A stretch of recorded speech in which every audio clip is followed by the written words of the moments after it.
Marc Caillé, par la grâce de Dieu et l'autorité du Saint-Siège apostolique, évêque de Bayonne, l'Escar et Oloron, à Monsieur l'abbé Jean-Marie Gué, prêtre du diocèse de Bayonne, l'Escar et Oloron, considérant qu'il y a lieu de nommer un aumônier de ma maison à Bière, et que vous êtes aptes à exercer cette mission, nous vous nommons donc à cette charge avec les devoirs et les pouvoirs qui y sont liés. Nous vous déchargeons de ce fait du ministère que vous exerciez jusqu'à présent au sein de l'équipe d'aumônerie de l'hôpital François Mitterrand. Vous conservez toutefois celui qui est actuellement le vôtre au service du centre hospitalier des Pyrénées, donné à Bayonne le 29 août en la mémoire du martyr de Saint Jean-Baptiste, Marc Caillé, évêque de Bayonne, l'Escar et Oloron.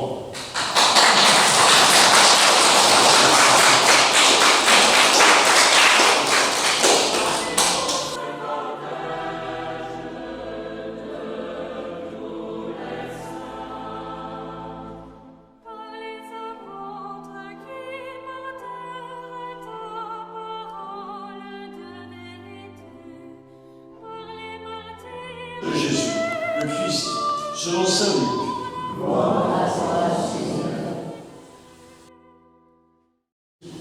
L'envoyé du Père choisit parmi les disciples 12 apôtres pour les envoyer annoncer la bonne nouvelle du salut.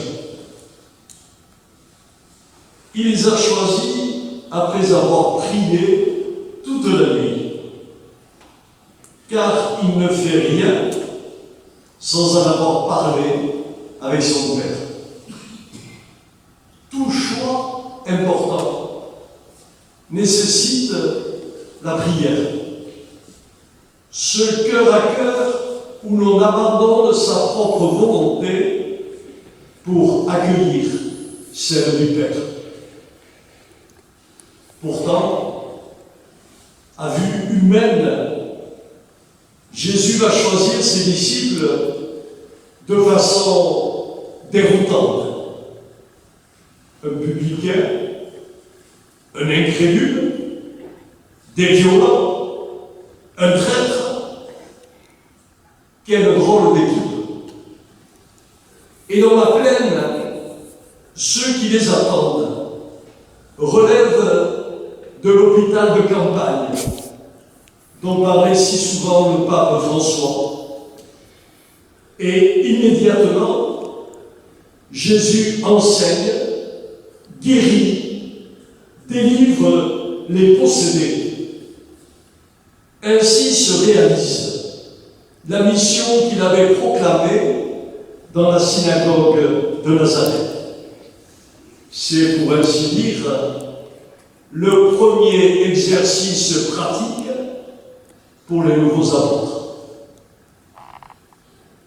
Dans la prière ce matin, mettons-nous à l'écoute du Père pour découvrir la mission à laquelle chacun de nous, qui que nous soyons, la mission à laquelle le Seigneur nous appelle pour aujourd'hui.